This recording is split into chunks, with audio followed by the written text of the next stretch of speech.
My name is Engrid Cooper, and this is my pitch for Linked, an animated television series. A pair of twins born into a power-hungry militant society on Jupiter must learn to navigate their unforgiving childhood despite one of them being born disabled. The setting of this story will mainly be on the planet Jupiter in a magic and superpower-filled world with fantastical as well as terrifying creatures.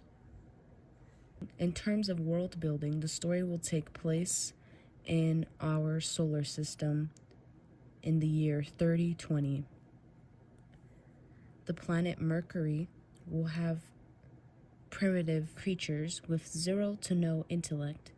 Venus will be designated as a mining hub for special power crystals that are controlled strictly by Pluto. The reason these crystals are so important are because they only grow on Venus, as they're exposed to the sun, making them become very powerful. Earth will be the same as it is now, but a more advanced society. The citizens are naive to the vast wonders of life on other planets still, however, and serves as lab rats to the rest of the universe. Mars will be used as a commerce, trading, and business planet. Jupiter, where the story takes place, is where the arbiters and protectors of the universe are trained. Saturn will be the entertainment district. Uranus will be the technology district and house many of the galaxy's entrepreneurs and innovators.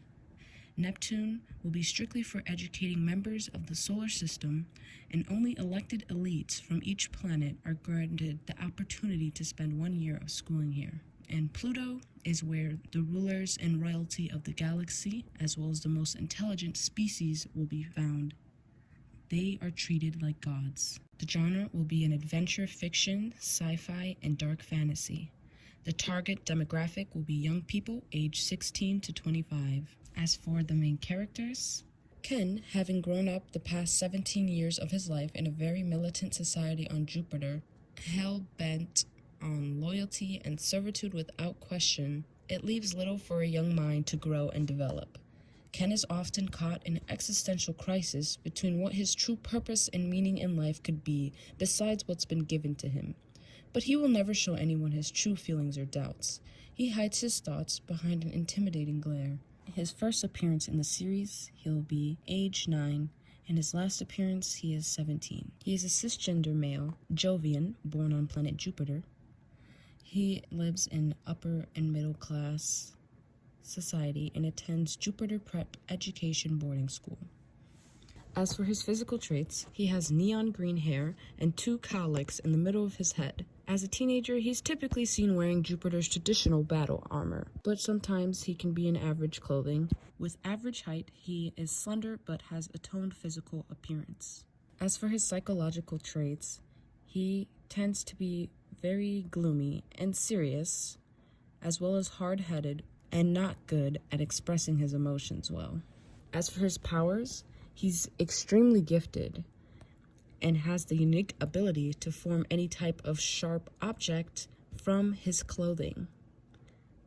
He also is able to use advanced telekinesis despite his young age. However, telekinesis is a very standard ability for everyone. Ro, having grown up 17 years of his life in a very militant society on Jupiter, hell-bent on loyalty and servitude without question, life has not been the easiest for him. However, he has yet to face a challenge too difficult for him and Ken to take on together, despite his disability of not having any powers. This disability, though, has given him a different view on life, and he feels his true purpose and meaning is far greater than what he's been told. He tries to express this idea to his brother Ken throughout the series, but is always shut down and called ungrateful. After all, what could be a greater purpose in life than serving the universe? This is a major point of conflict between the two, but Rose stays optimistic that Ken will come around someday. In his first appearance, he is 9, and his last appearance in the series, he is 17. He is a cisgender male, Jovian, born on planet Jupiter, upper middle class like his brother, and attends Jupiter's prep education boarding school. As for his physical traits, he has neon green hair, 2 cowlicks in the middle of his head, and is typically seen wearing a ripped-up gray scarf around his neck, and a green shirt with gray pants and a yellow long-sleeve undershirt. He is average height with a slender and physical appearance. As for his psychological traits, he's very in tune with his emotions and is very kind and empathetic.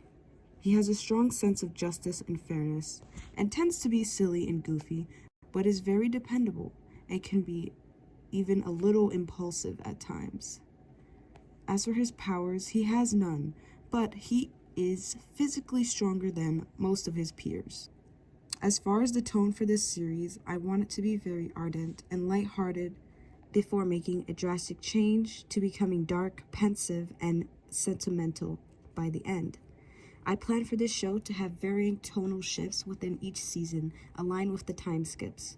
Despite the gruesome deaths, lecherous enemies, and violent battles, the first season carries with it a certain levity and naivety. This is largely due to Ro and his charismatic optimism that carries the two through their trials and tribulations. I want viewers of the show to see that by the end of the final arc, the show bears very little similarity to what they started watching in terms of tone. The first season, visualistically, will be very upbeat and colorful, mimicking life through the eyes of a child full of wonder and excitement. The use of wide, long shots to help further the idea of vastness of space, with many shots encompassing the sky and stars. Through the use of close-ups and dramatic/comedic zooms, I will emphasize the otherwise mundane parts of life, creating the excitement that a child might feel when interacting with these objects, people, or events. I will use lots of 2 shots in the scenes with the twins to depict them as more connected and as proof of their close bond despite their differences. This will also be emphasized with shallow focus shots of just the twins and frame-within-a-frame composition. Majority of the story will take place at their boarding school in the first season, so there will be sound bites and background noise of students laughing and talking. Violence and gore in the first season will be PG-13. Scenes involving hand-to-hand combat training and the use of their telekinetic abilities could have small amounts of blood, like nosebleeds, small cuts, small bruises, and a black eye, or a cartoon bump stump with a single color. Towards the end of the series, the visual style of the second season will be very dark and depressing. The color palette will also become noticeably muted to reflect the change in tone of the overall story.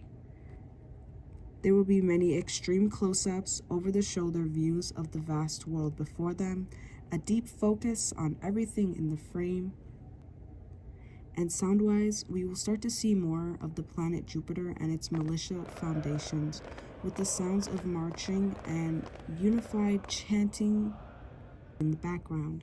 Violence and gore will become more graphic, as now that the boys are transferring to a higher level of education, stakes are higher, as their whole future depends on their performance and improvements in training to become future arbiters of the universe, or personal guards to the royal family if they're lucky. As for blood and gore in the second season, there will be large amounts of blood, deep cuts, infected injuries, extreme bruising, fake gore, with blood or blood of any color for certain creatures. The music will sound like this in the first season.